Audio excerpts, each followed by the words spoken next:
Okay. Right. So we're up to Julius. We're going to ask. But can I just say, it amuses me very much how stressed out most of the audiences get when I start talking about these really quite simple, mundane matters about your lifestyle, right? Your lifestyle is proof of how ethical you are. And most of you are not seeing that. You're being quite unethical in your life, and yet you think it's all normal. And, you know, this is where we have our fights with God. We're going, what? Like, from God's perspective, doing the thing I'm doing is wrong? For the most part, a lot of what we choose to do is wrong, yeah, from God's perspective. It's wrong. And for the most part, many of you will find in your spirit world life, you are going to have to compensate for it.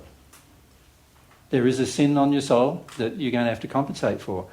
All the damage that we cause to the environment here on earth, whether it's done mistakenly or just out of ignorance, out of desired ignorance and denial of illusion, you're going to have to pay for it with your soul, with your soul's emotions. It's going to have to be paid for in the future. And a lot of people then think, oh, he's not into any fun at all, is he? Right.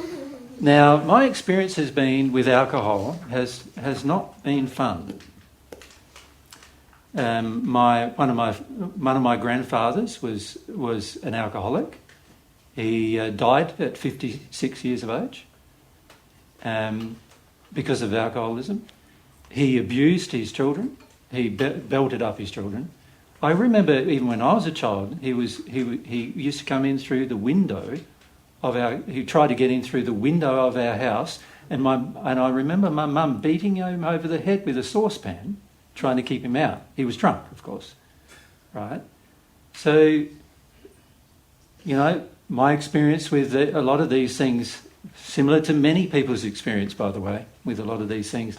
Do you think the average person growing cocoa is enjoying the experience? They're not enjoying the experience. They're not. You know, if you talk to them, you'll find that they are sad.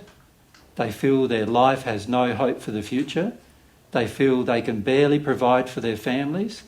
Most of them have no house, no clothes, except for the ones they wear on their back, and no shoes or anything like that, right? Because of the way it's done.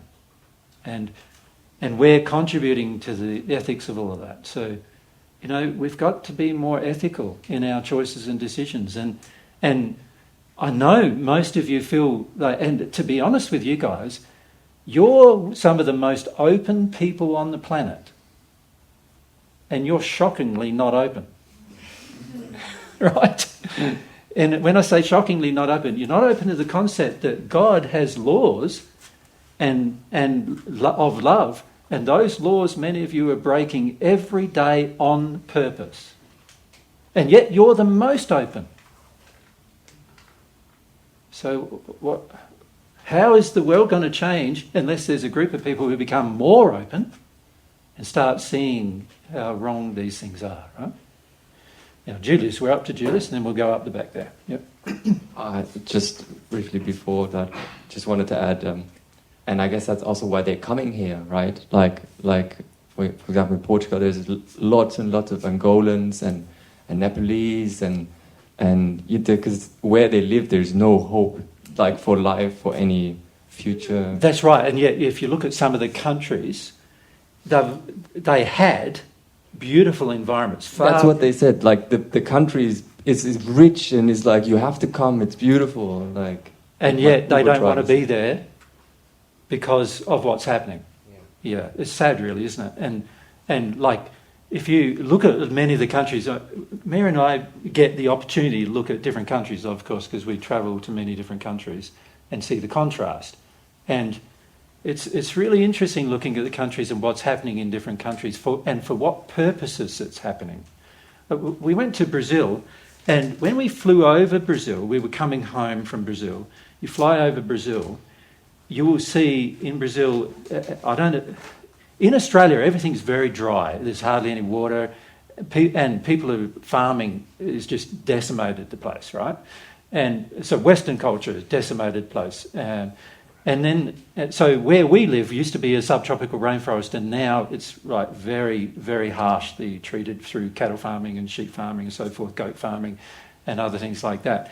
And now there's where we are, not where we live because we've changed our environment, but around us, there's like, if you look at our next door neighbour, he lives right next door to us.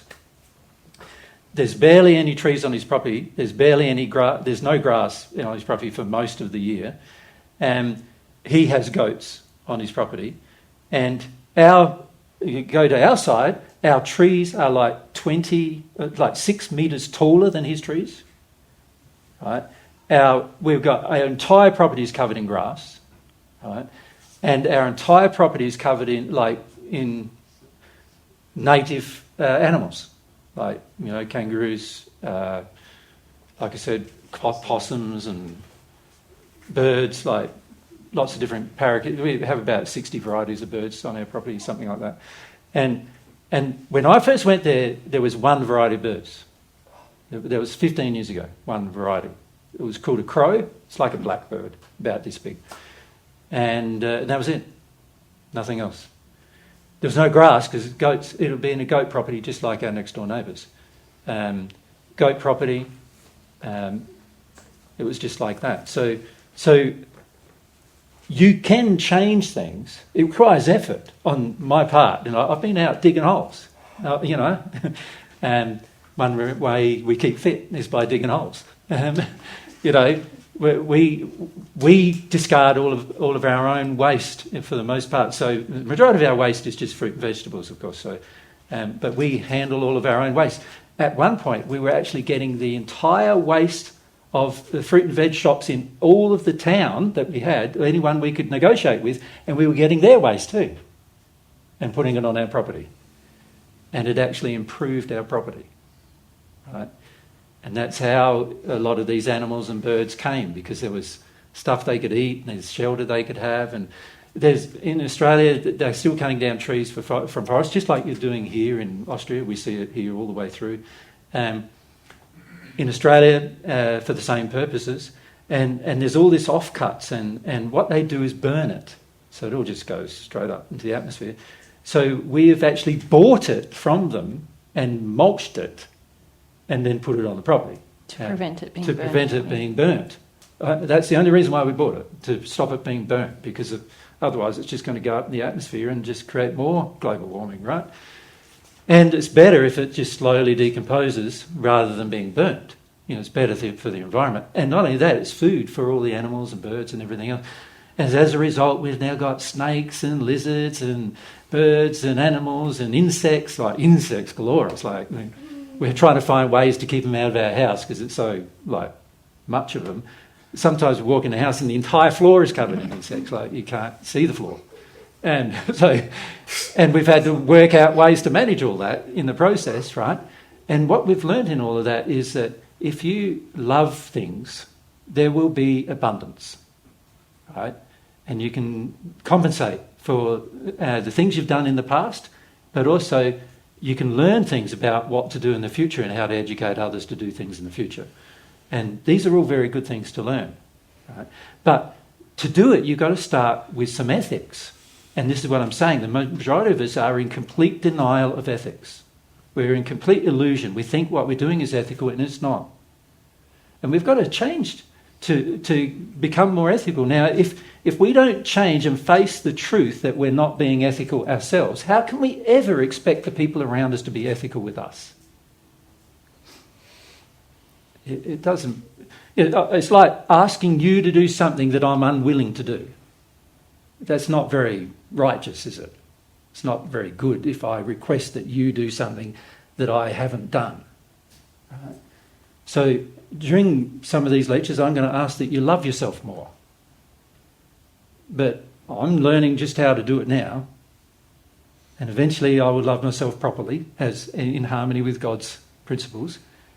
And then I'll be able to encourage you more to love yourselves more too, right?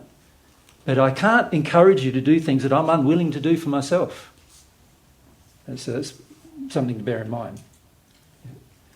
You wanted to say though? Yeah, so maybe in connection, I hope, between the two, Yep. I reflected this morning on something I want and I feel I need from others. Yep. And then I was a mosquito and I was like, I'm like a bloodsucker. Yep. Like, I agree with that. yeah, like, yeah, it's Particularly with women. with anyone. Yeah, but particularly with women. Yeah, so it's like I feel, and I guess with that also means that I feel God hasn't provided or whatever, or God doesn't give me what I think I need. So it's justified and necessary that I just take whatever I can get. Yes. I suck it out of. So that's Particularly out of people. yeah. In my case, because I don't have. Well, that's a very good self-reflection. Because if I ever had the chance to say that to you, that's what I would have said to you. That you're like a mosquito. Like it's a brutal truth, isn't it? If you think about it. But you can change it. You can change it. Yeah. You see, if you don't know you're doing it, or you don't even realise you're doing it, or you just ignore you're doing it. So what I've seen you do over the course of the time I've known you is that you go and stay with somebody, you take everything from them, and then when they're exhausted giving that to you, you go and stay with somebody else and take everything from them, and then when they're exhausted giving that to you, you go to somewhere else and take from them. And that's been the pattern of your life that I've observed. At the same time as you thinking you're doing them some favours, which is even worse if you think about it, because that they sort of come away feeling, wow, I feel like I've given all these things to Julius, but he thinks he's doing me a favour by being with me, you know.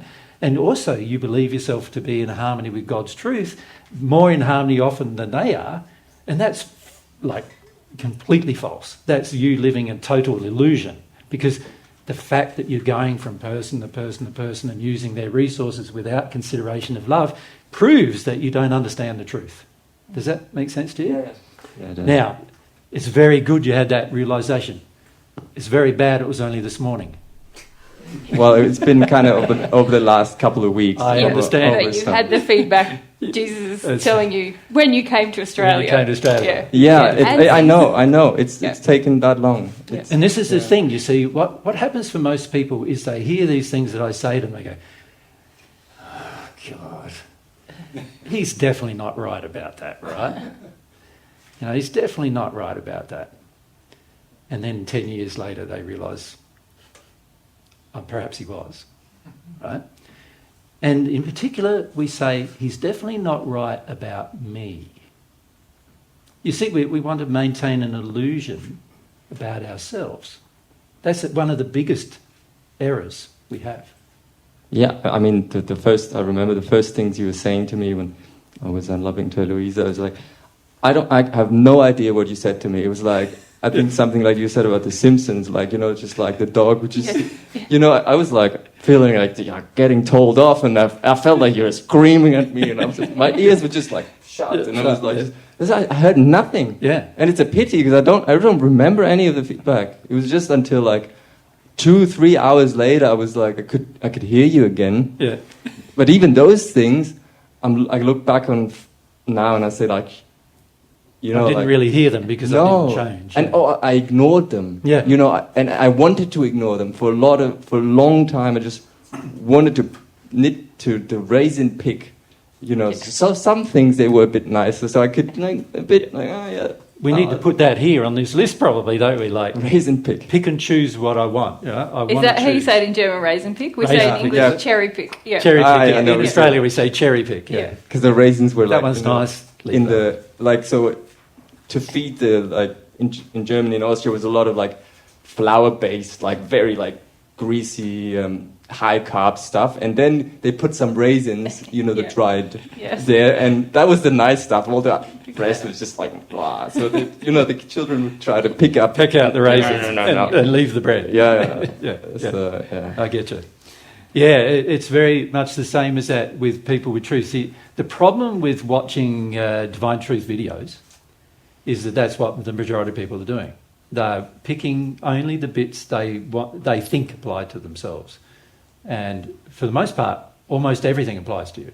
But most of us think, oh, it's only just this little bit, and the rest of it, oh, you know, I'm not like that, and I'm not like this, and I'm not that unethical. I love people, and I'm pretty good in that regard. And I don't drink coffee. I don't drink coffee, so it's all good. So you know, and so you know, I don't have my one bar of chocolate a day, and so you know, and if we're not careful, we can ignore so much truth in that place.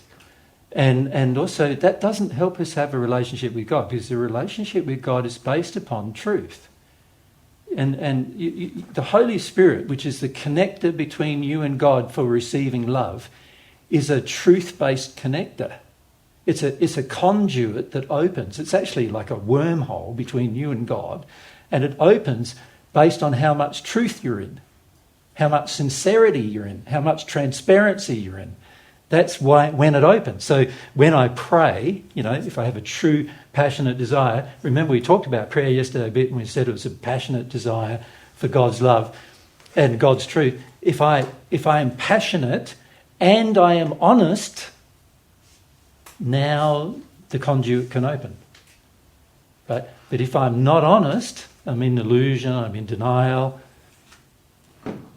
nothing can open. So the only people after that are going to respond to my prayer are spirits. And they're not going to be spirits in good condition, right? Because any spirit in good condition is actually well connected to God. So it's going to be spirits in bad condition feeding our addictions. And this is what I notice a lot of people who think they have a relationship with God, they actually have a relationship with spirits who feed their addictions, right? And no relationship with God, because for the most part they're in denial and illusion about what's going on in their life, and they're in denial and illusion about the level of sincerity they have. Right? Now, you having these realizations in the last few weeks is an improvement in the level of sincerity. Now, to be truly sincere, you're going to have to look at how bad the situation is. I think pretty bad. Yeah, and then look at the motivation as to why that unloving behaviour has been engaged with people in the past. So, and that's going to be even more tricky, isn't it? Because there's going to be some tough emotions under that drive that. Yep. Yeah, I mean, because I guess it's connected with what Corny said, that a big part it must be that my mother I'm the prince and I get given everything. Yes. And and it's quite a tricky one, because I'm like, it's, you know, like if you're treated badly, it's kind of like you can kind of see and have compassion, but then when this is something I've always also wanted to reject. And Corny said, like, there's something you didn't want to hear. And there was two things, but one of them was that you know, like, that's the last thing I wanted to hear. Like, you know, my mum's bad and my mum's evil, and you know, but that she treated me like a prince is like, you know, and it's like, that's the last thing I want to hear, because I don't have any idea how to get underneath that, or like, maybe that's not true. Well, it's going to require a sincerity to get underneath it, and ethics and emotional integrity and desire for truth. And desire for truth. And of course, God is trying to talk to you via the conscience to tell you what the problem is. So there's plenty of means to help you. The issue is how much you want the help. That's really what true progress boils down to, how much you want to progress. And for the majority of us, we sort of, what we want is we want everybody else to progress. So they treat me better. Yeah. So and this is a big problem we have, is that we want them to progress first, and then they treat me better, and then we sort of have the feeling that if everybody treated me better, I wouldn't need to, I wouldn't get angry. I wouldn't have bad emotions to feel. Everyone would be nice to me, and I'll get what I want when I want it, and it'll be so wonderful. But it won't be wonderful because you won't be developed yourself. You won't be developed in love yourself. And so, you know, that really is the key. So I'm not too worried about having a traumatic life here on earth. Now, my life at the moment, I have around about, on the average, 2 million spirits all day, every day attacking me, on the average. That's my average day, every day. Most of them want to kill me, and they do everything they possibly can to create events and circumstances where they can. And if I don't live in harmony, love and truth, I'd be dead by now. right? And it's every day. And then when we go to somewhere like Brussels, when we first arrived, there were 12 million. Yep. And that's why it was different for me. I could put up with a couple of million a day, but 12 million was a bit more intense. You follow? And they were just attacking me every day. No sleep, couldn't sleep at all. Didn't sleep for 7 days straight. No sleep. And I'm going, but is it worth it? Yes, because this tells me I'm doing good. If that many spirits want to get into me, I'm doing pretty good. It means that I'm progressing. It means that I'm working my way through it. But it's tough. There's times when it's tough. Like, most of you have no idea what it's like to be first in something. You know? The very first people who learned how to fly, it was tough for them. Everybody criticised them, made fun of them, ridiculed them. They didn't want to help them. It was very rare that they got help from anybody. They had to do it all themselves. They had to work hard at it. They basically put the rest of their life on hold to do it, almost. You know, and now most of us fly. You know, we get in a plane and fly here and there and everywhere without even thinking about those people. And yet they deserve our honour and respect because they were first, right? Yeah. When you say that, I guess there's a reason, like, I guess I got attacked this morning, but you're kind of saying, like, a bit of it, like, because for you that's not the case, but for me that's also a lot of the compensation, or is it... The attack is, like, spirits attacking you is not really compensation. Spirits attacking you is because they don't want you to change. They get they get certain things fed through you, and they don't want you to change. In my case, they don't want me to change. If I change, I'm going to become braver. I'm going to talk more. I'm going to be more forceful, more open with everybody. I'm going to be more direct with everybody, more honest. I'm going to speak more of God's truth, and it will be more well known. Like, do all the spirits who are guiding the world's political systems and the religious systems and the economic systems and the medical systems of the world, do any of those spirits want that to happen? Of course they don't. So of course they've got a vested interest in attacking me. But just like many of the spirits with you guys, so some of you just have 1 or 2 spirits with you, but they're vested in you keeping on the same addictions, on the same path, on the same, on all of these things. Sin is freedom, sin is pleasure. A lot of you don't realise, but actually a lot of these thoughts are not even your own. They're encouragement from spirits, unseen people around you, to encourage you to continue your justifications so that you don't progress. Yeah? And so when you start to make a progress, like the one progress you've started to make, which is this awareness of yourself and going, wow, I use people, they're going to go, but we want you to use people. We get our addictions met through you using people just as much as you do. And so when you start changing, they're going to go, oh, we want you to stay the same. So they'll put some pressure on you. And then, of course, you're going to have to deal with that pressure as well. So how can I differentiate between, I guess, in the past, people get angry with me because I'm using them. Unloving. Yeah. Yep. So how can I differentiate between when, because Diane has said to me at times, like, this is not you being a victim. This is you, like, really not listening to someone because you think you know better and whatnot. So now I'm always, when I'm getting attacked, I'm almost like, well, is this... So what? Well, you see, this is where sincerity is required. Yeah. See, for you, whose mother has treated you like a prince, you're going to think anybody correcting you is attacking you. Can you see that? Yes, especially when women say it. Especially when women do it, yeah. You're going to think they are attacking you, right? So if you're sincere, you would go, what I want from a woman is, I want her just to think I'm nice all the time. Yeah, and yeah. And I want everything. the woman to serve me. Yeah. And I want her to just make my life easy, right? And so that if you're sincere, you'll say, this is what I wanted. This is what I wanted from her. Now, naturally, that's going to make some of those women nuts about, like they're going to go, that Julius character, I don't want him in my life. And most women don't want me in their life. That's right. Like, and I can sort of understand why. Yeah, right? I do. Yeah. So you can understand that. Now, very few of them are honest enough or truthful enough to tell you that you're using women. Is it because they're afraid of me? Well, Because I can get quite mostly angry? they're afraid of themselves looking bad when they raise an issue with a man. They're afraid of the man's projection that They're they're afraid a of the bad man's woman. projection. So it doesn't have to be violent rage, but No. just most women have the So- addiction that men think that they're a good An woman. example is, every Yeah, time which I- Julius isn't treated like a prince, He projects. Prince Julius Yeah. goes, Yeah. "You're not treating me like a prince. You're You're, not a good very woman." bad." Yeah. To whoever doesn't treat you like a prince, right? You're very bad. You're a very bad person. And if you don't say it, you feel it. I feel it, yeah. You feel it.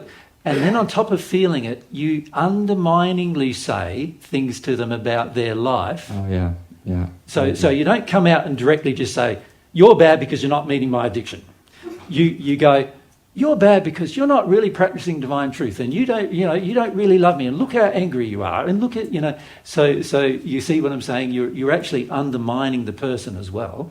Because of my strong intellect, I can just kind of, I don't have to do it direct. I would call it a strong intellect, but not very logical one. No, but... No, yeah. because it's actually going to create more problems with the women, right? At the end of the day, but Yeah. so it's not being very logical. But yes, you're able to pick on you pick on them. Yeah. You pick on little things in them. I see the weaknesses, That's and right. the spirits probably also help me. Exactly. There's very spirits with you who now probably attack you if you change, and they're going, "Here's a weakness, Julius." Talk It's to like them about automatic. that. It's like I sometimes with Nelly also I can see it like she's being vulnerable with something and it comes out. Yeah. Like it just Yeah. and like I'm just like poking with the finger in that Yeah. wound. Yeah. And I'm like, oh fuck. Yeah. This is a way to punish them Yeah. for the fact that Prince Julius isn't getting treated like a prince. Do you understand? Yeah. And if you understand the dynamic, it's going to help you work through it emotionally, right?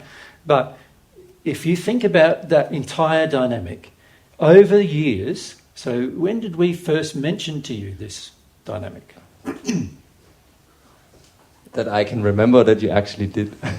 Like I guess- directly When said did to you you, come to Australia? I came to Australia in October 2019, so that's almost 5 years ago. Yep. So 5 years ago, So I'm pretty sure on your first day, on the very first day Yeah. that you attended, Yeah, right. some with women the- pointed it out. Yeah, Elo did. Straight away. Elo did, yeah. Ella did, yeah, straight Yeah, away. right. And I had no idea. Like I thought, and I remember. I think Maya said something similar. It's like I was like, it's completely like It's completely wrong. completely wrong. Like You don't understand me at all. that. I'm a nicer guy than that, Right. is the feeling you had, right? And that was 5 years ago. Now, in the process of denying the truth, you remember this is all about the fight between truth and error. So there was a battle going on inside of you and you didn't realise it. The battle was between truth and the error that Julius was carrying. Does that make sense? And up until that time, error was just winning without any confrontation, without anybody even raising it with you, and without anybody really being specific with you about it. Although I'm sure people have tried, Definitely. but very gently, compared to Eloisa just going, "This out, is out," Julius, and which is, by the way, the most loving thing she could have done, right? But that was 5 years ago. Error continued to fight for itself in you. You Like wanted, the grim death. Yeah. yeah, you wanted to stay in denial and illusion about yourself and about what you're doing and about how unloving it was and so forth. And this is very common. I'm pointing this out to you, but the reality is the rest of the group here is going to have to go through the same experience with lots of different things, right? So 5 years ago, you had the chance to start fixing it. Yeah. There was a pretty good chance that if you started 5 years ago, what would be happening now? I'd be way in it. Way in it, or maybe even completely over it, right? And instead of most women, when they first see Julius, they go, "Oh, he's a friendly enough guy. He's a nice enough guy. Yeah, let's spend a bit of time with Julius." After a couple of weeks, they go, "Gee, how can I get rid of him?" Right? Yeah. Now, in the future, if you had dealt with that 5 years ago, by now you probably have a woman that didn't want to get rid of you, Wow. right? Yeah. Up. So it's been to your detriment Yeah, certainly. And this is what I want to illustrate to the group. And so please don't but, feel but like picking... I'm still happy. I even if it's 5 years, I'm still happy. I can change or do something about it. True. But you also had the chance to do it 5 years ago. Yeah. And Is there what I'm will, pointing out. if you're sincere about it, There will be feelings about that. there will Yeah. be feelings. There's a lot of regret. Yeah, there will be already. regret. There will be regret. I know that. Yeah. Yeah, and because and this is the trouble though. At the time we receive the truth, for the most part, we reject it.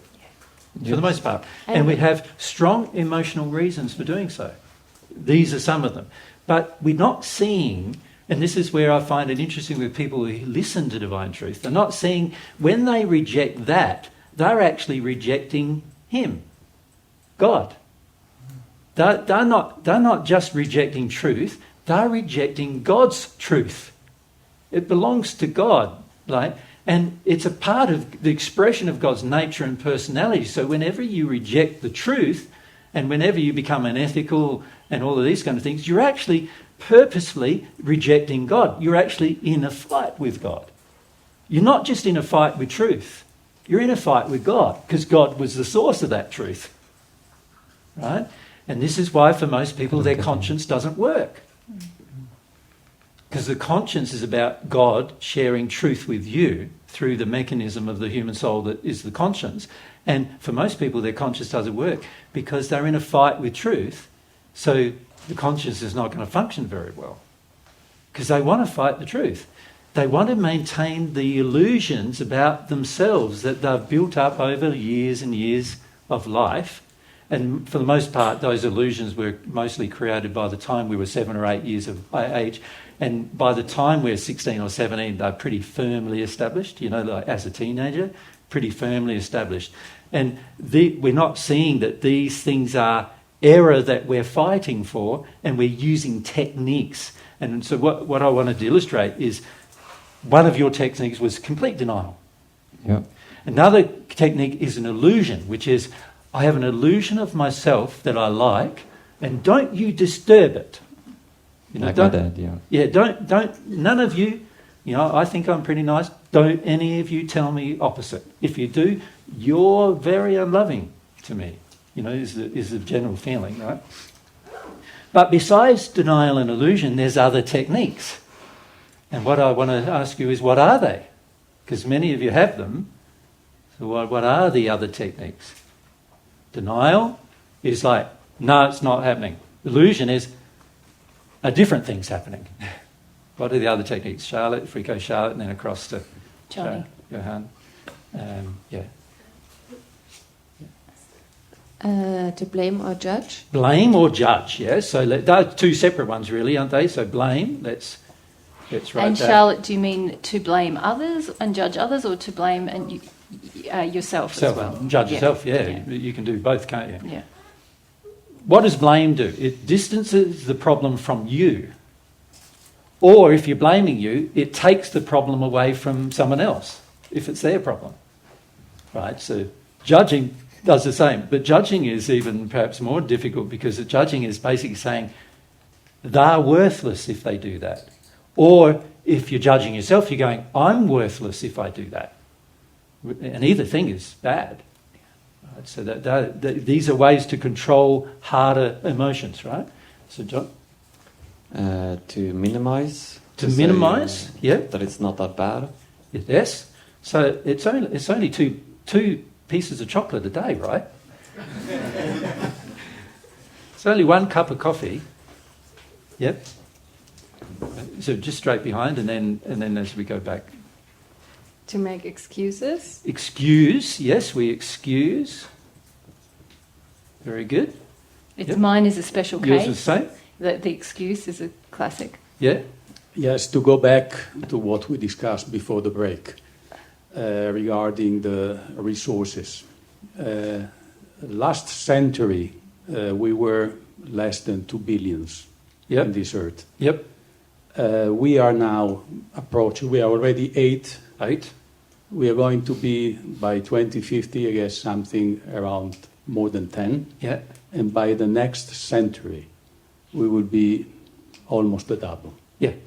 So, and this is creating a huge problem regarding the available resources. Well, it's the lack of love that creates a huge problem. Yeah. The Earth has been created to support 60 billion people. So having 16 billion people is not going to be a problem for the Earth if we loved it. The problem is we don't love it. Yep. And that's the real problem. And what I'm trying to get at here is, why don't we love it? Yeah, but let's say what I've observed, most of my time I live in Asia. Yeah. 30 years ago in China, almost nobody was drinking coffee. Yeah, that's right. Now coffee in China is becoming a big business. That's right. There are coffee houses and coffee bar everywhere. Yes. basically. Yep. So that is just how the people adapt, let's say, to additions. Yeah. And remember, that's what I said earlier. If 8 billion people do it, that's a lot it's going to be a lot worse for the environment than if, a few hundred people do it, isn't it? Yeah, that's true. And of course, all this has also a very important economical value Yep. from the financial point of view. Yeah? Yep. As well as the water we are drinking, from the economical point of view, is already a scarce resource. Yes. And being a scarce resource is attracting because there is a lack of water. Yep. Now, And it's imagine attractive later, to big business, isn't it, too? Of course, Yeah. the biggest companies, we're they are pretty off heavily topic. investing in water. So, But we're pretty off topic here now. Yeah. Because what I want to do is focus on... yeah, I know. Yes. That's why I step back. No worries. Yeah, I'm sorry for that. But If it might behind. Yep. And then down here, to France. Yep. Hello. I just wanted to say that we've all been conditioned to some extent, haven't we, by our background and Certainly so on, we have. You know. So, and we all have this habit, I think, of judging and comparing ourselves with everybody else.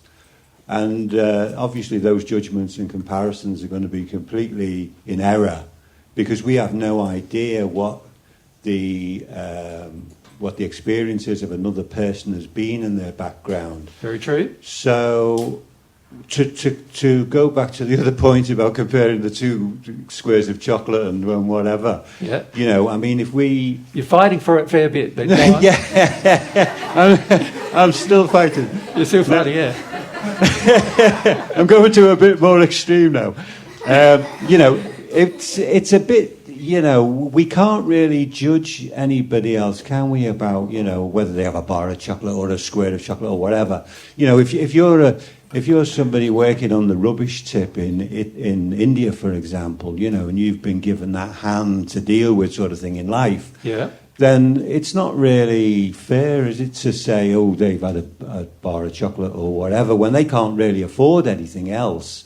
It might be one of their limited pleasures in life sort of thing. Yeah, so but we can't really make a sweeping statement that this is Can you wrong see or what you're that's doing wrong. now, though, to yourself? A little bit, yeah. Yeah. see, this is the trouble, is I agree with the comment completely. You see, what you're doing now is you're conflating. manoeuvring the conversation away from yourself. And I agree totally that the poor young fellow in India who's working in a rubbish tip and he finds some chocolate in the rubbish, he's going to eat it, right? And I don't begrudge him that. And in fact, he shouldn't even be in the rubbish tip. And if I could do anything about it, which I'm trying to do, by the way, by teaching you how to love, then I would help him out of the rubbish pit if that was my...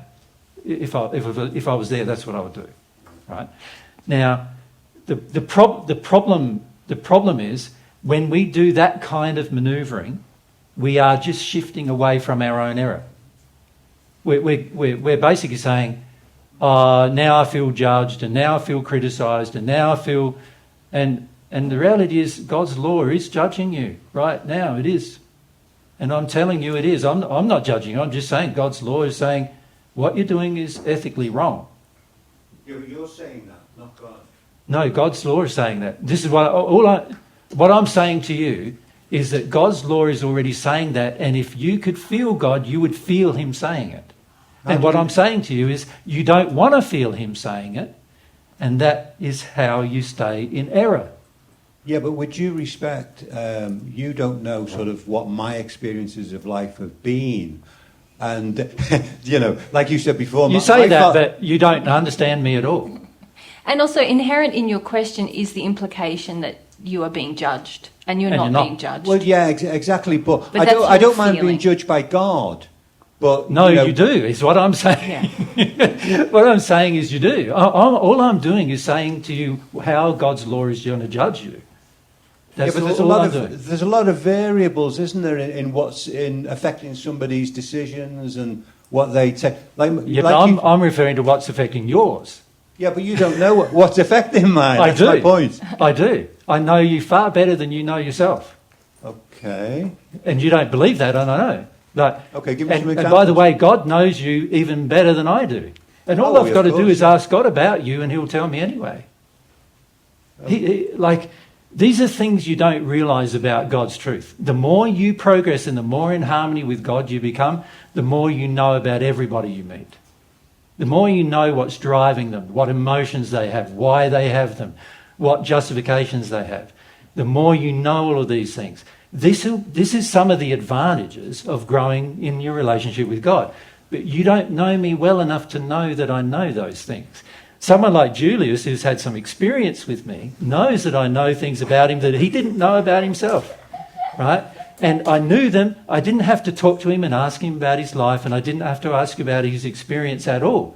The very first time we had an opportunity to have a conversation, I said to him what the problem was, and now 5 years later, he's seeing the problem for himself, right? Yeah, but we've never had a conversation.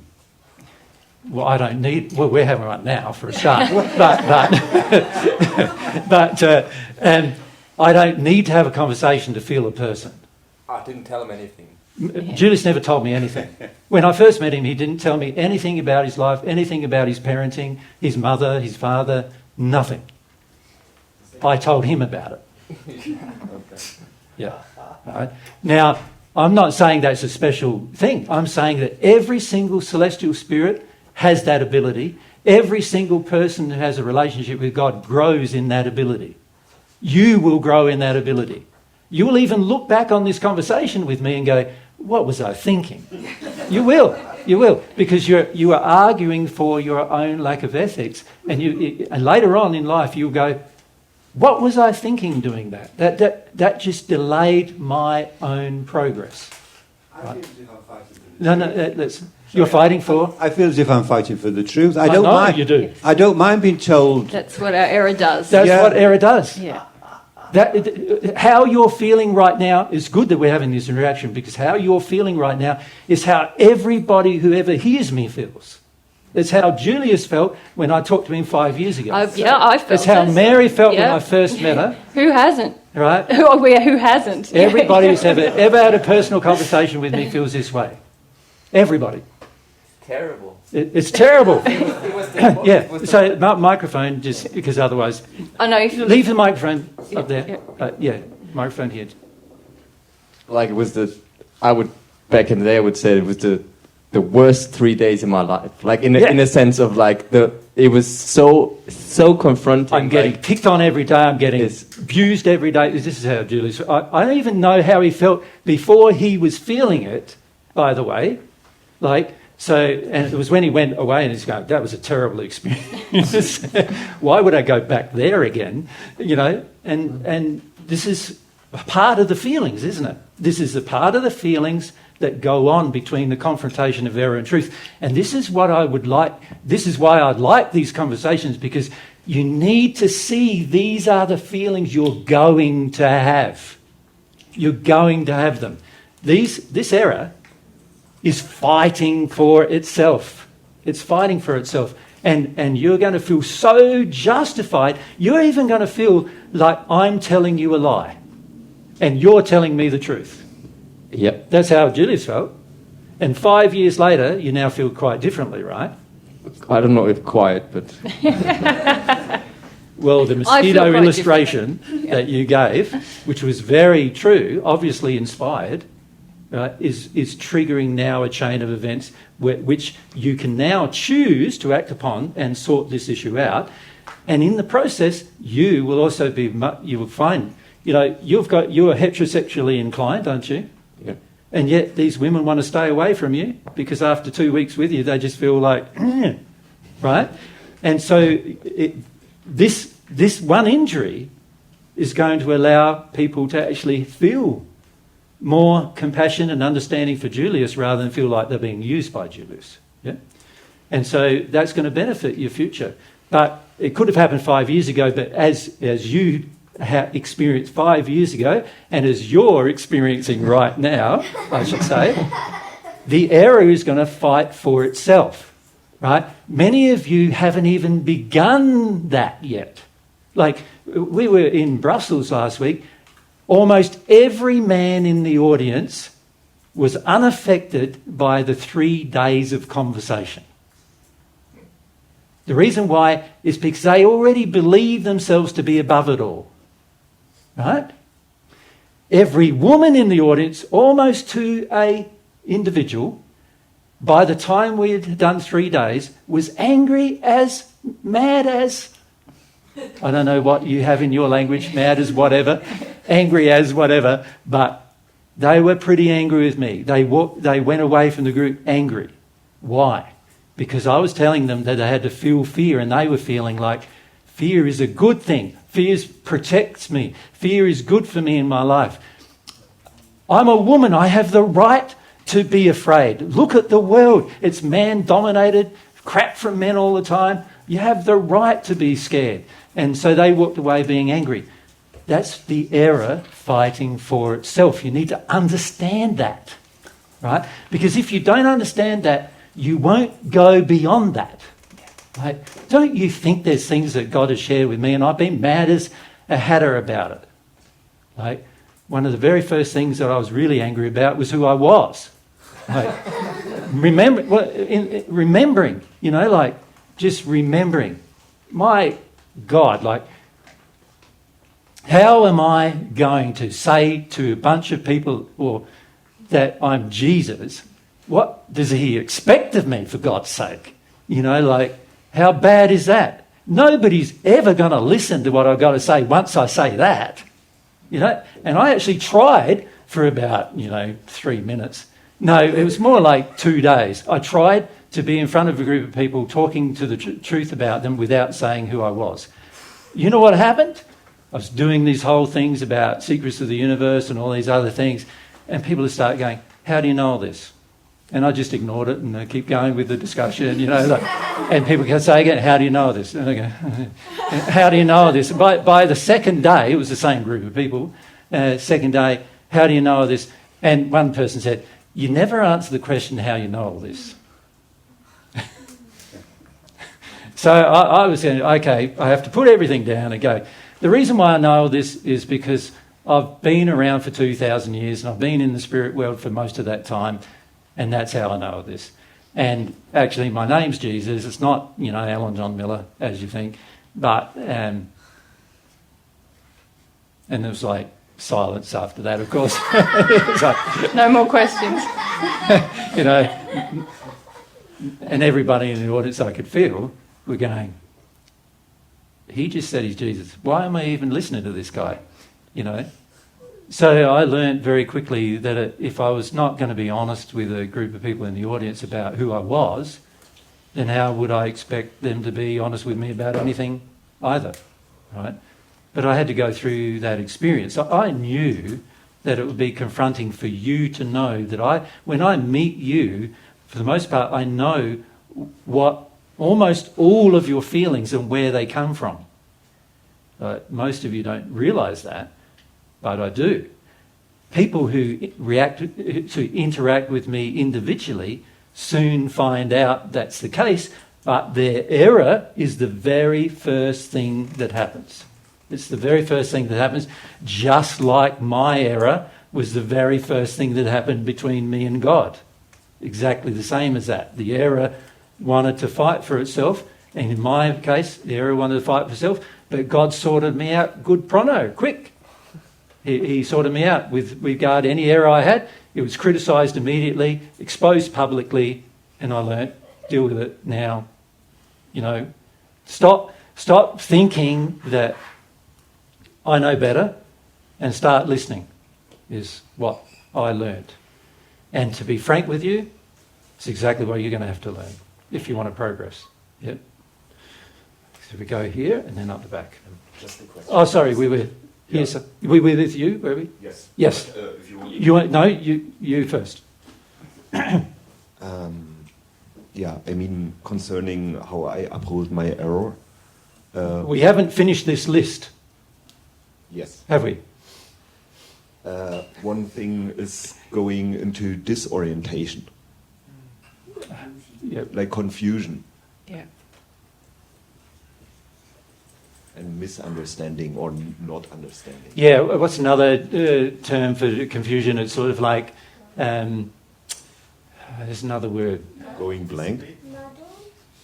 Doubt. Doubt is a good relate. Doubt. Yes. Doubt is the word I'm looking for. D. Yeah, doubt.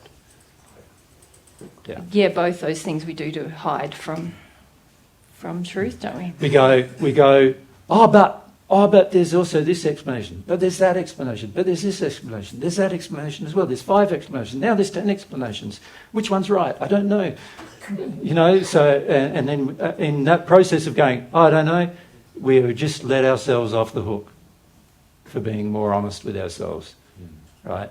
Most doubt is actually chosen, and most confusion is chosen so we don't have to take action, right? God is not a person who sort of speaks in riddles, and God's not a person who speaks in mysticism. God is a person who speaks directly. He's honest, truthful, open, transparent, all the time. If we can't hear him, it's because we don't like that. We don't like someone who's honest, truthful, transparent all the time. We don't like it.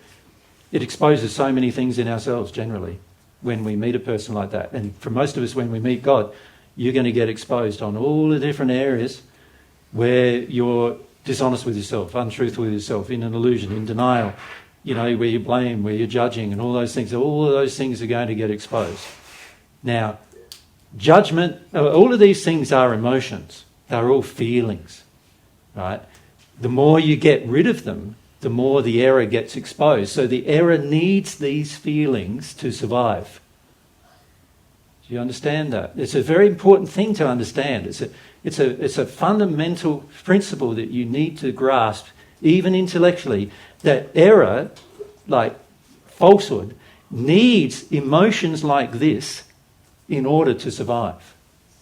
It needs you to be in denial, in illusion, in blame, in judgment, in minimising, in confusing, doubt, comparing, even just saying, oh, it's just a habit and I should get away with it, excusing yourself, doubting. It needs that. By the way, we still haven't finished the list either, have we?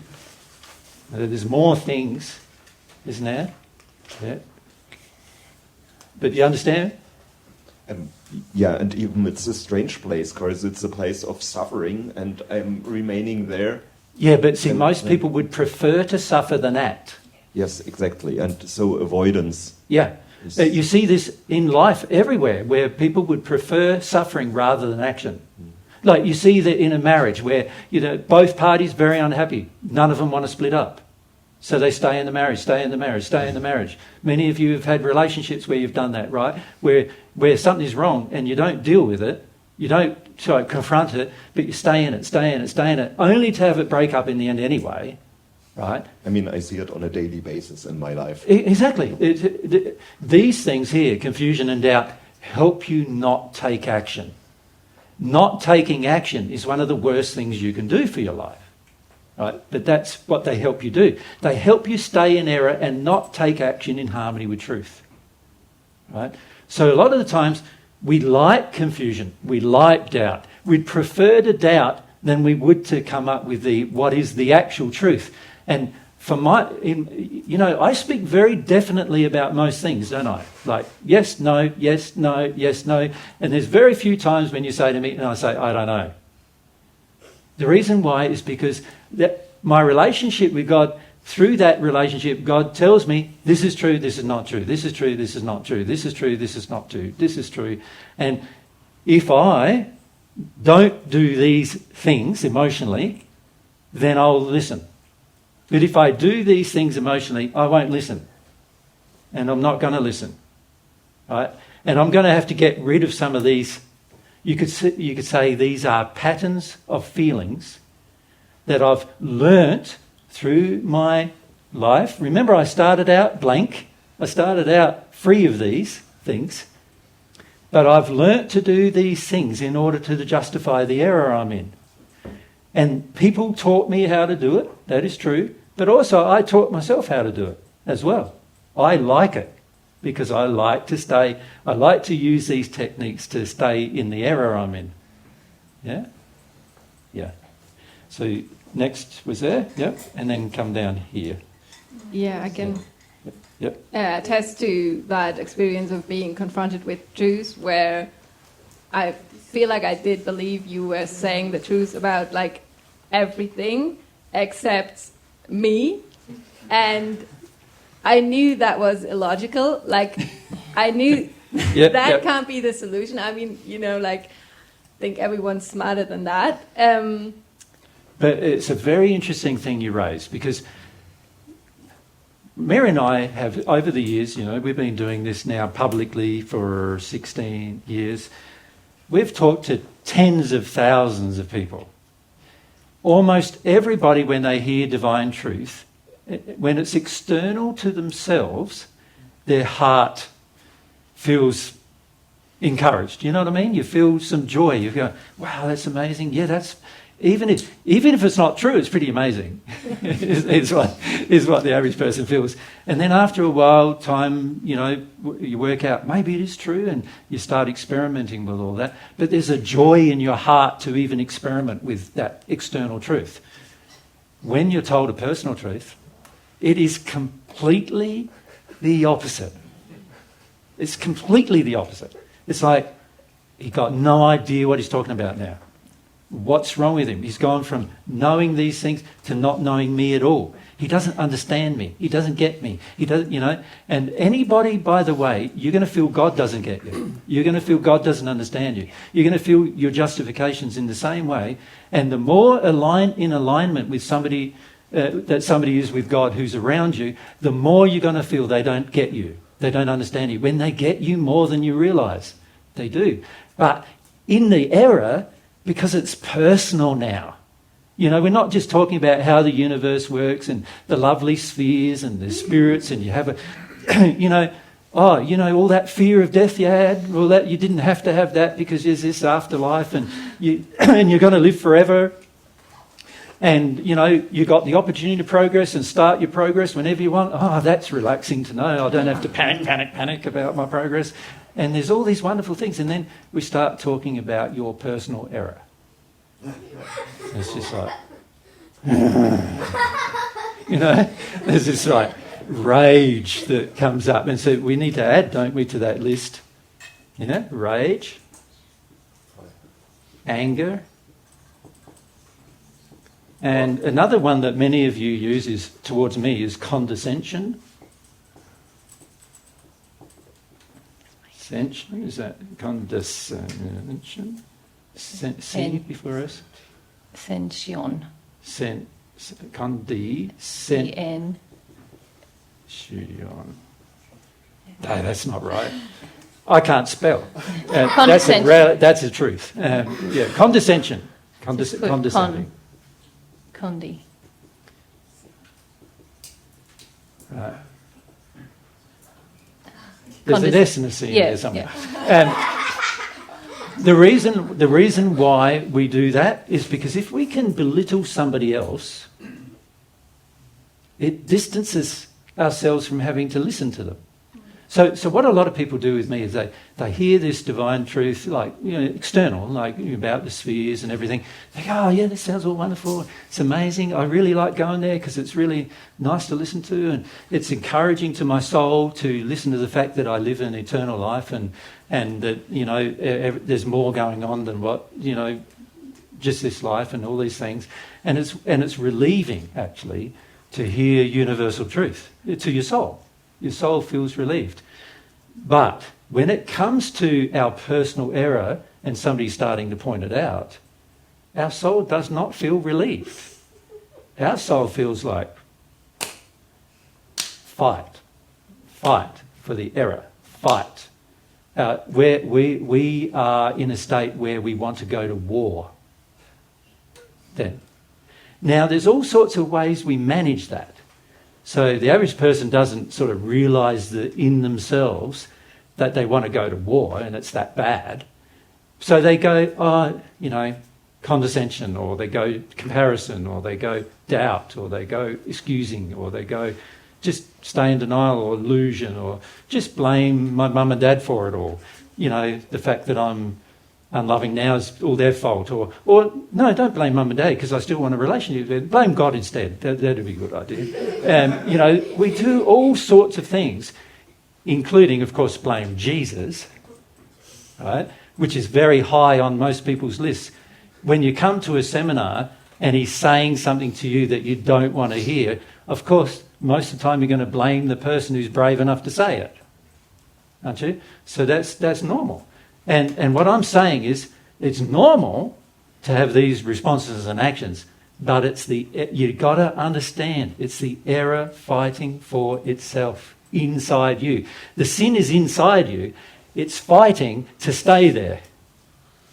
And it's going to be tricky, malicious, devious.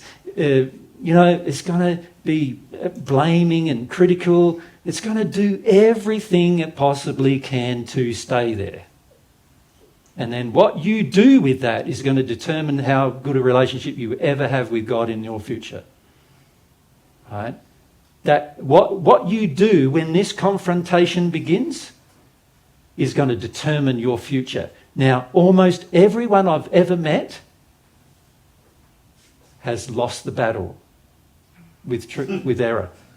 When I say lost the battle, what I mean is they stay in their error. They don't allow the truth to influence their error.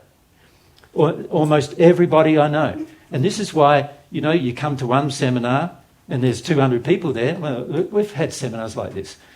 One seminar in the UK, 200 people came. The next day, 7. Okay.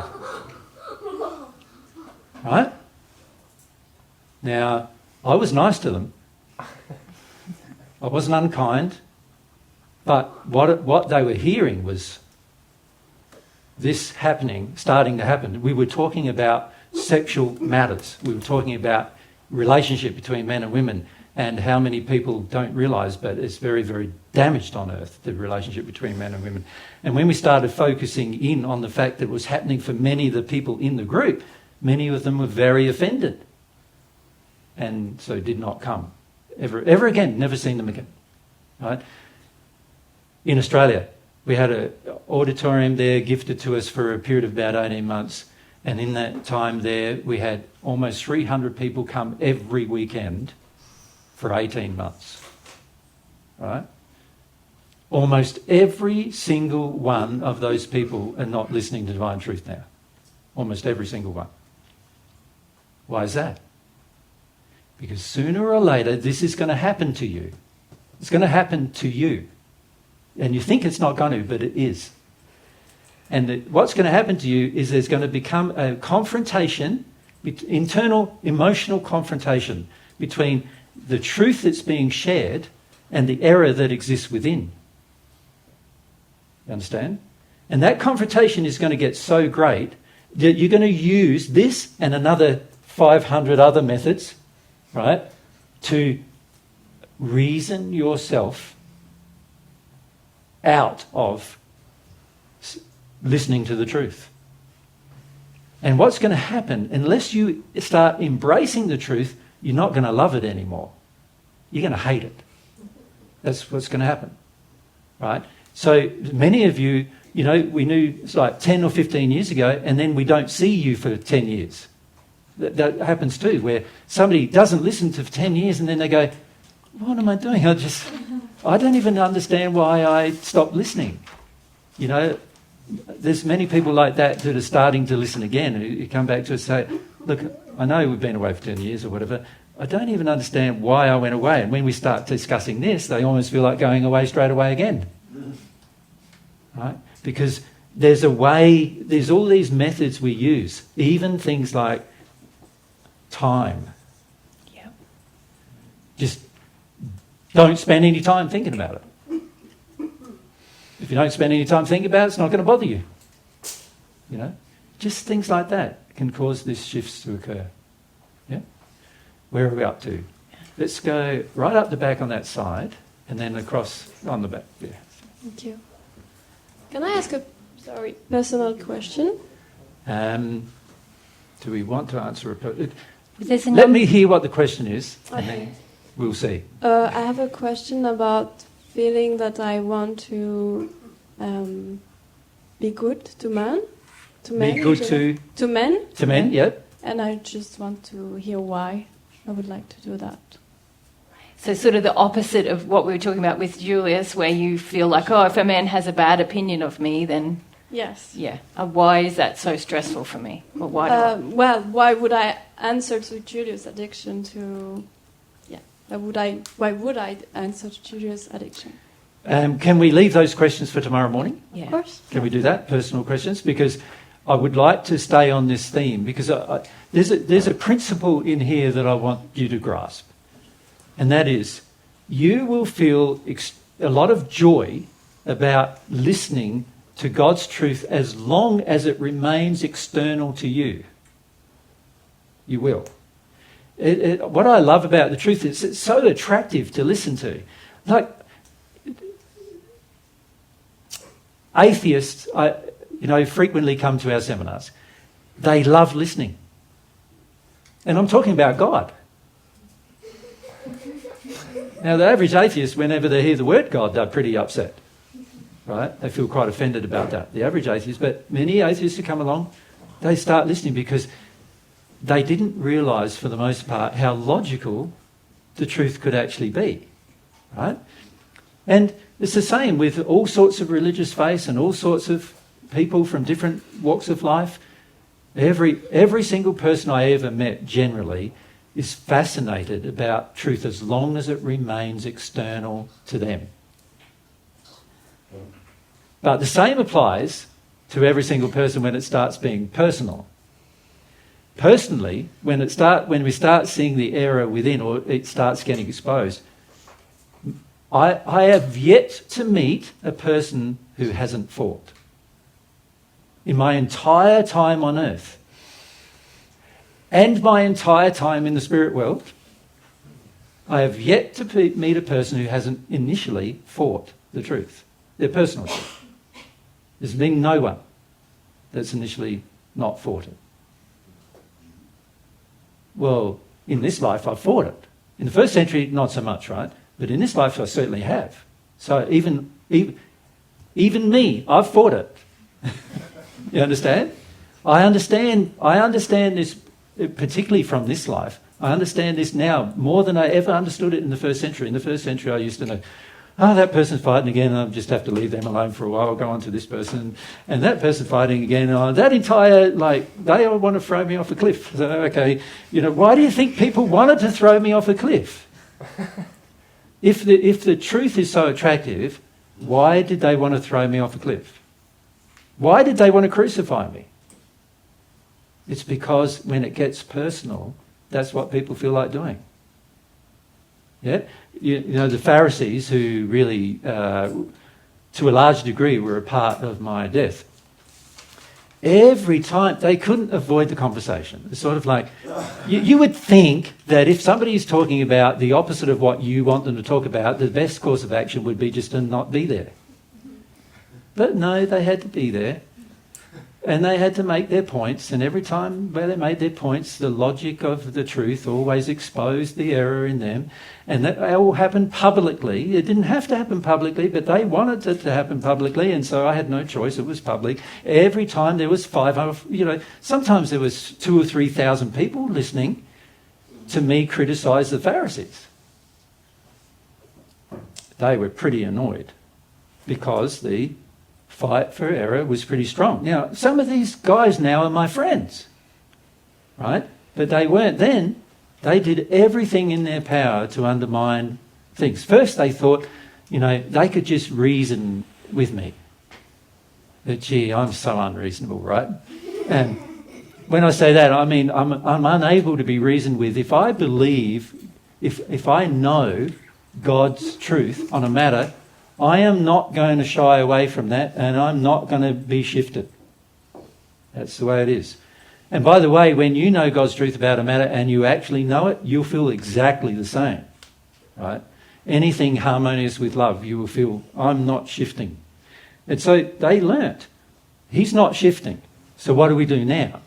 He's not shifting. And every time we get in a public argument with him, which they wanted, by the way, because they wanted to be condescending with me. They wanted to, show people that I was wrong. Right? That was their motivation, right? So they got in these arguments and this condescension with me and belittling me and all sorts of things like that. And every time it didn't work out well for them, right? So now what do? Well, it's a very similar experience to what I had when I told you about yesterday when I was 5 to 7. What does the guy who's potentially violent do when he can't manipulate a person who's not going to move? They're going to get violent, right? Right? And so in this fighting for error, the extreme of it is murder. I've experienced it. The extreme of a person fighting for error is murder. I've seen people fight for error and rape. These are extremes of the fight for error. I've seen people in error do that. They've gone so strongly into their error that they've gone to these terrible darkness in order to fight for it, right? And in my case, they reverted to murder, right? In Mary's case, the same. First century life, she was murdered as well. Almost all of my friends in the first century were murdered. Almost all of them. That's why they put the Christians in the arenas, because they didn't want to hear any truth, right? It was the personal truth. It was just the universal truth everybody's happy to listen to because it doesn't affect them. They can sort of act like their life can just go on like it was going to go on, and they can get away with just, oh, isn't that wonderful? Oh, that's a good thought. Oh, isn't it great? They can get away with that kind of reasoning. But when you start getting personal with people, now, if you don't let them do all of these things, they get progressively more and more and more and more angry to the extent where they'll even revert to murder. Suicide is another way most people do as well. A lot of people will revert to suicide as well. Murder of self. Rather than face the emotions, rather than face the truth of what's going on. Yeah?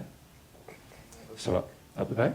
So in answer to your question, tomorrow we want to answer personal questions, but I always want to bring it back to the era we're in. That will be my theme tomorrow. Make sense? Yep.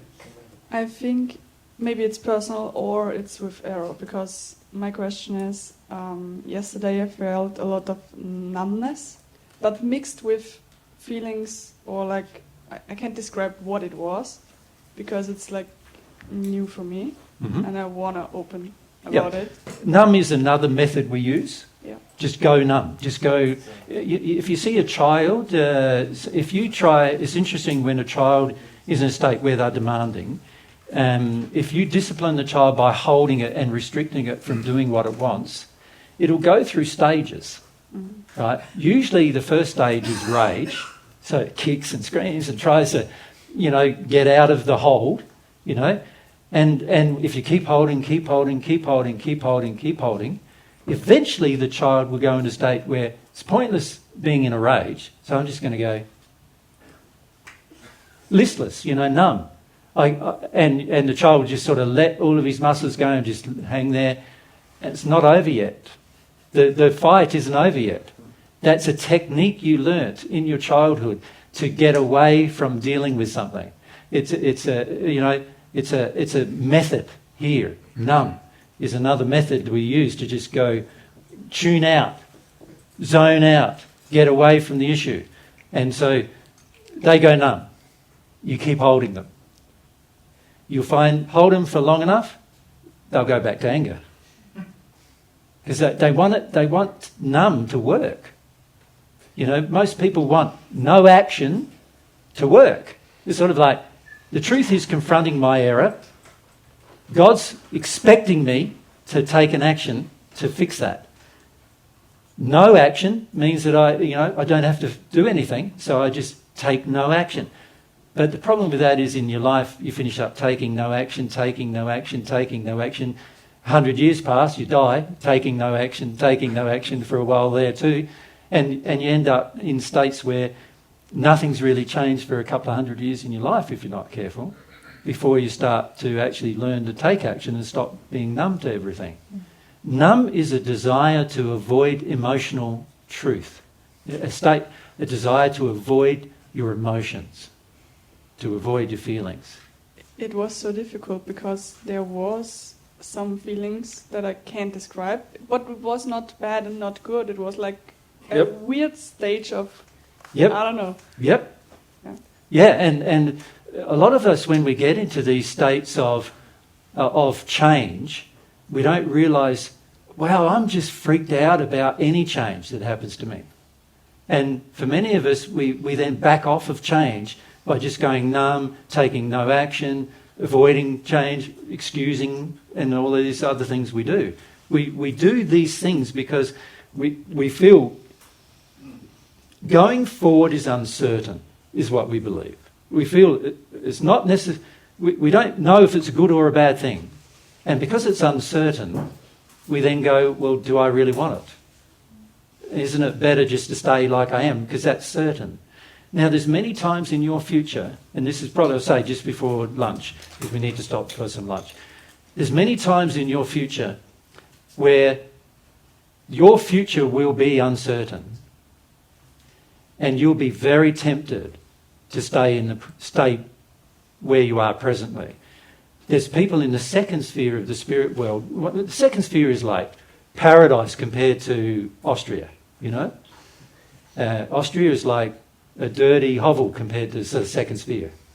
That's how beautiful it is.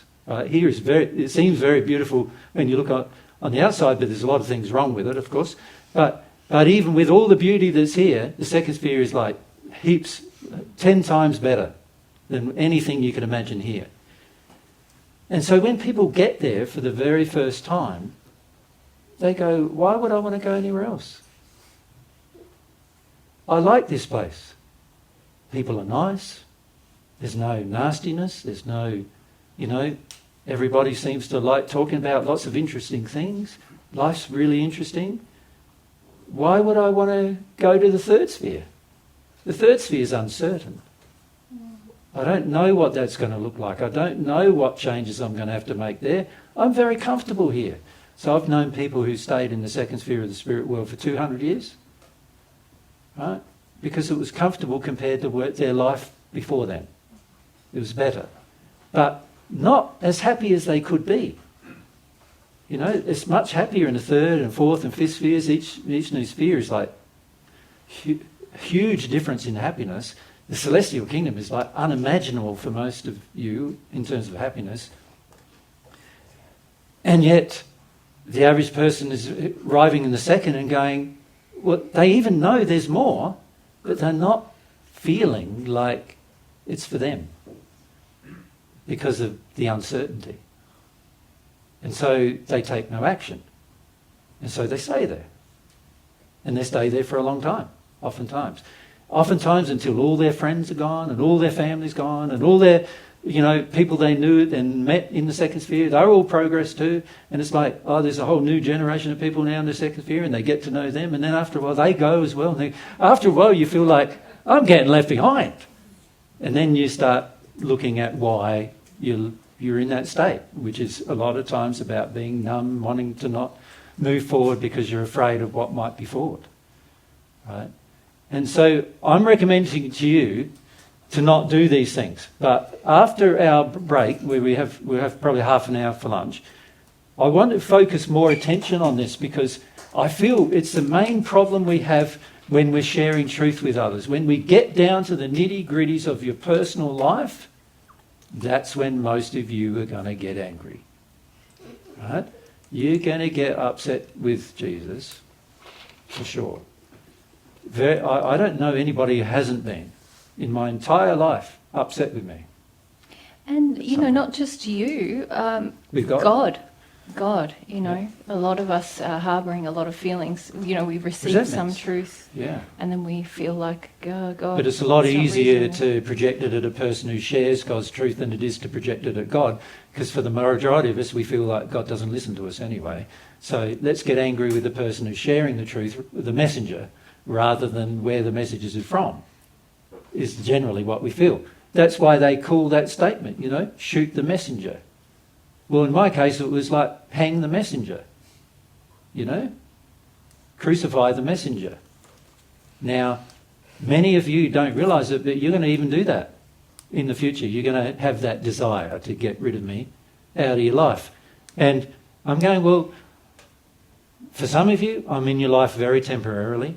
Some of you have the option of us being in your life permanently because you'll want God's love permanently. I would love for all of you to be in the second category. But it's going to require you facing this problem that is going to be in everyone who has sin, which means it's in everyone. Right, this problem. And it's not the sort of thing, even though here's the theory of it, and we can sort of grasp it, but it's not the sort of thing that you can then reach that point and then go, oh no, this is just that thing that Jesus explained that day. I just calm myself down and I'll be just right. listen to the truth. It's not gonna be like that. It's going to be an emotional process that you have to go through. Yep. And sometimes more than once, you know, it's not like a... On a lot of different subjects. Yeah. It's going to be. Sometimes you think, no, I'm actually really humble now.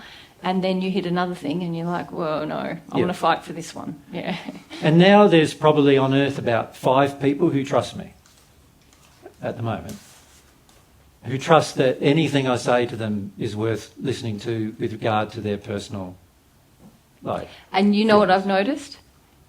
People start to have the same reaction to them as to Jesus. Because these people really honour truth.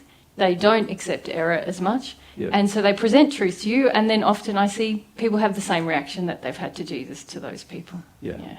And Like that's normal. With Eloisa, you know? Yeah. Yeah. With myself, with Yeah. other people. Yeah. Yeah.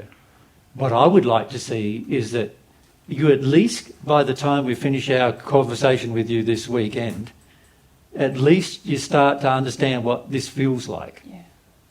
This internal fight, battle, that you're actually having not just with truth, but also with God.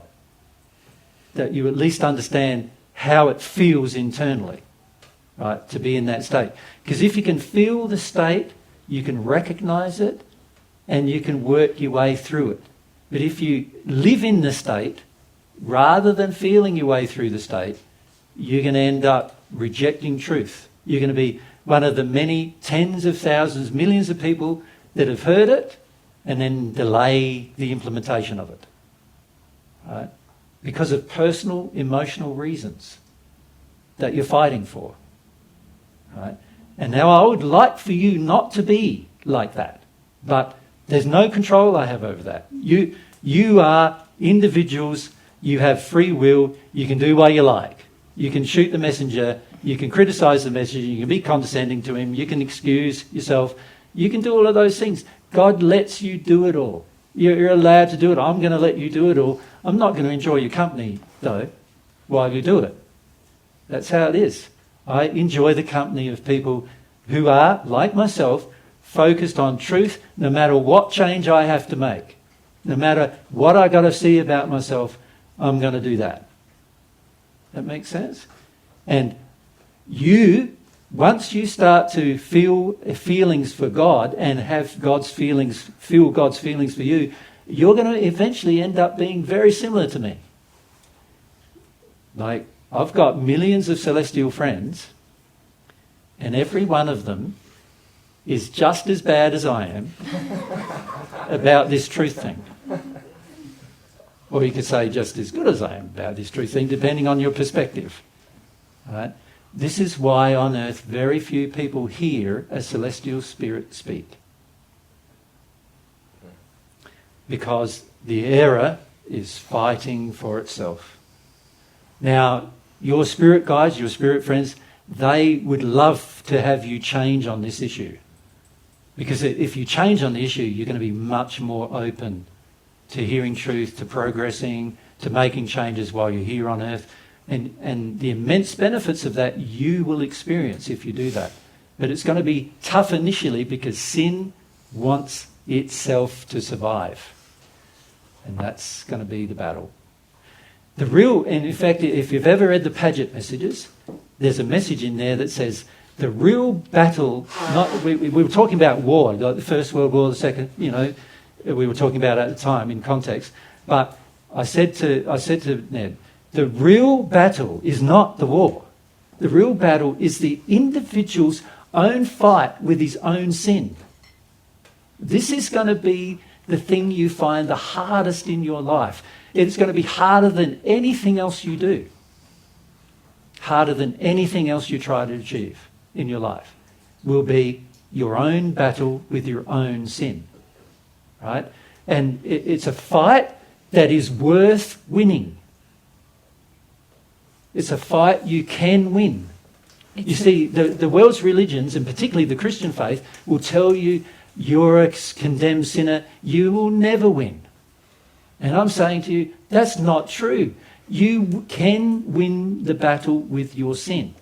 But it's going to be a battle. It's not going to be a walk in the park.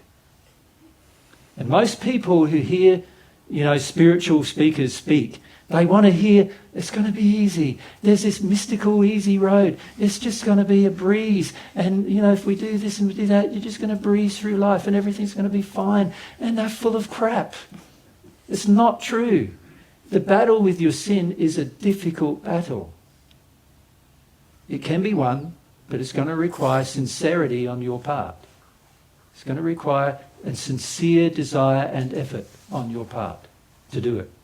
And most of you at this stage don't even know what your sins are yet. You've got to identify every one of them in order to win the battle. God's love coming to your soul is going to help you do all of that.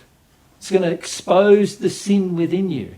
Every little bit of love that comes is just going to make you more aware of the sin that exists or is present. That's what it does. It's like shining a light on the darkness within. Right? And you've got to let yourself go through that process, and not even let yourself, but eventually love it.